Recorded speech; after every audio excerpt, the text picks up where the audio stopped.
Salut à tous, c'est Jonas de la chaîne Techie. Aujourd'hui on se retrouve dans une nouvelle vidéo dans laquelle je vais vous présenter une configuration à 700€ avec de très bonnes performances malgré la crise actuelle au niveau des cartes graphiques et d'autres composants. Je tiens quand même à préciser que la carte graphique est en occasion et que donc vous ne la trouverez peut-être pas au moment où vous regardez la vidéo, donc n'hésitez pas à chercher une dans la même gamme de prix.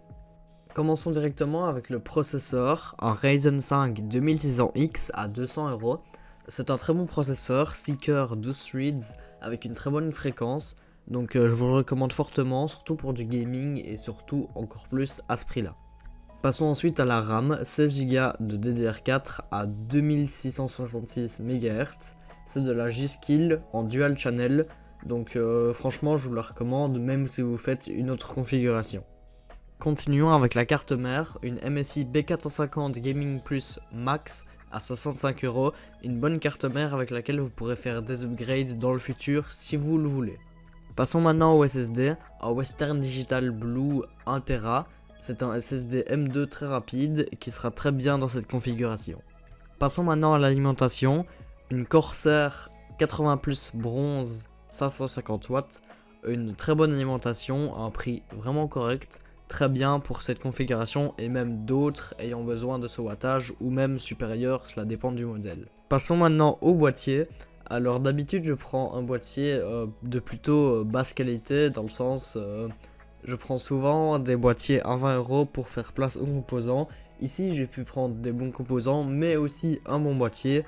Il est à 42€, c'est l'Aerocool Zoromg, je ne sais pas comment ça se prononce, je vous mets une photo. J'espère que vous l'aimez bien, vous pouvez le changer dans votre configuration, ça change rien aux performances. Passons maintenant à la carte graphique, le point le plus attendu je pense de cette vidéo.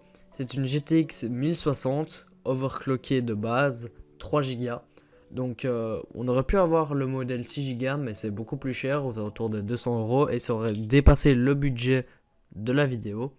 Donc 1060 3Go, c'est une très bonne carte. Je tiens quand même à préciser que je ne suis pas d'avis de certaines personnes qui font des vidéos sur l'hardware qui disent que 4Go devient limite. Je trouve que 3Go c'est toujours très bien, même si 2Go devient quand même limite.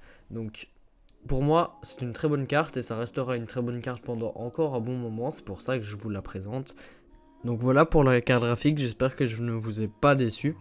J'espère que vous savez bien aussi que je n'aurais pas pu vous présenter une des dernières cartes comme une RTX 3080. C'est beaucoup trop cher, ça coûte même plus cher que toute la configuration. Mais je trouve que c'est une très bonne carte que vous pourrez garder pendant un bon moment. Tout ceci au prix total de 667€. Alors je n'ai pas voulu monter plus haut parce qu'il y a les frais de port par rapport à où vous habitez. Et pour être certain au niveau du prix que ça n'est pas dépassé, je préfère être légèrement en dessous que légèrement au-dessus. Je n'aime pas promettre des choses impossibles ou même promettre des choses que je ne réalise pas. Donc c'est une très bonne configuration, surtout pour moins de 700€. Et enfin, pour répondre à la problématique, oui, on peut créer une très bonne configuration pour 700€, voire moins, vu que celui-ci coûtait moins de 700€. Donc c'est déjà la fin de cette vidéo, j'espère qu'elle vous aura plu. N'hésitez pas à vous abonner, à liker et à me donner votre avis dans les commentaires. C'était Jonas, ciao.